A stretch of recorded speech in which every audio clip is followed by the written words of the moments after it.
I don't think that anyone even expected this to become any sort of conversation, but it's really come to my attention that people aren't watching the Pelicans, and I understand why because they've been underwhelming and they're not the most exciting to watch, I guess, because they don't shoot a lot of threes or anything like that. So I understand they've been disappointing and people don't watch them a lot. And that's led to Zion becoming very underrated, in my opinion. And I've seen other people say this too.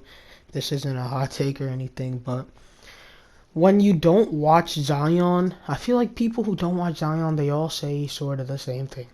Zion Williamson is great if he doesn't get injured, if he could lose weight, if he could and they say he's gonna have a short prime, and I think that would be something that's okay to say. Last season, I understand that he looked out of shape, he wasn't playing big minutes, he had an injury, so it's all understandable last season. But this season, if you're really watching Zion Williamson play, I don't think you'd be saying these things.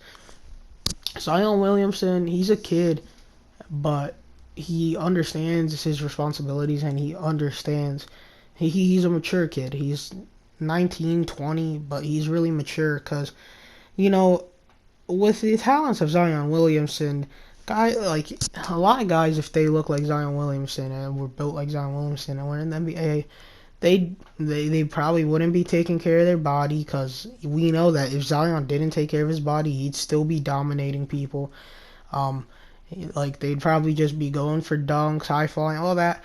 And uh, Zion doesn't do that. Like obviously we know Zion to be this phenomenal dunker, but if you watch him play, you could tell he's playing to last. Obviously, like Zion isn't gonna do the Shaq thing where it's like, all right, I'm just gonna play the best basketball I can, and I'm not gonna worry about anything off the court, like my health or any of that. Zion already in his young age, he's not taking like big hits or anything, and he's in the paint with some bruisers, but Zion is very evasive at the rim. He lays the ball up a lot, like these very crafty layups. It's probably some of the most craftiest layups I've seen from a power forward.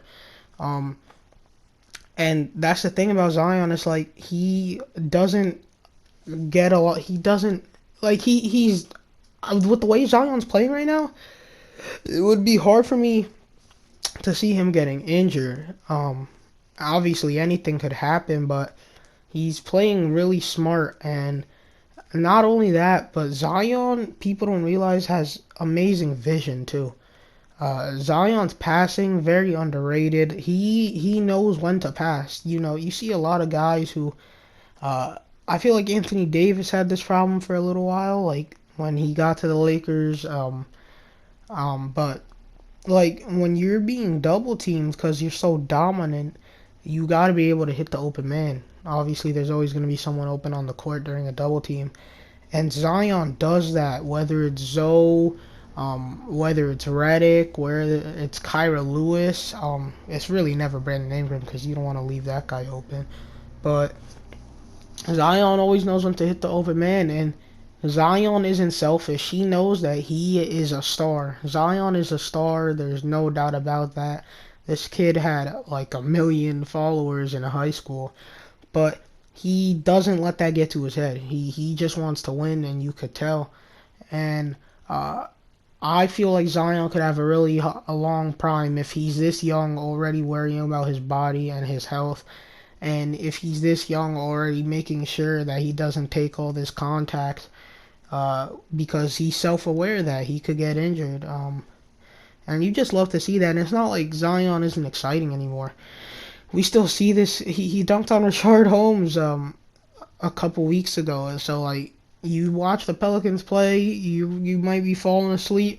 Out of nowhere, Zion comes and he turns it up. And he had this crazy block on Gary Trent, a chase down block last game. But yeah, I just think people who don't watch Zion, they form opinions on him, and it's like people were forming opinions on him while he was injured last year, and we haven't seen him play a game, which is really not smart to do, especially when it's about a rookie. Zion's also been taking a three, like one or two threes a games, which it may seem like it's not a lot, but everyone nowadays wants to just bash someone whenever they don't shoot. But then when they do shoot, they call them bad. But you can't do that with Zion because he takes like one, two threes a game, and he usually hits one. And he doesn't take them early. Like when Zion hits a three, it pretty much matters because he hits threes like in close game situations. He did it against Portland, and he did it. Who did we blow out before Portland? He did it against the Grizzlies. It just they leave him open late game. He hits a three. He has a pretty good shot on him. His mechanics are good. He's not a crazy good 3-point shooter, but he's not bad by any means. And so, your people are gonna leave him open, but there's a chance that you give up 3 points right there. So you always love to see like one thing Zion's doing that a lot of rookies don't do is start expanding their game so early on. And if Zion could hit more of his free throws, because right now people just hack him because they know he's going to probably miss one. If Zion starts knocking down his free throws and the Pelicans can fix this roster, the front office can, also fire Stan Van Gundy, the NBA has a real problem on their hands with this guy Zion Williamson because he's already so special. He takes some mid-range shots. He's gonna Zion's gonna be once all the greats right now retire, Curry, LeBron, KD, all these guys. Expect Zion to turn up. Like and subscribe.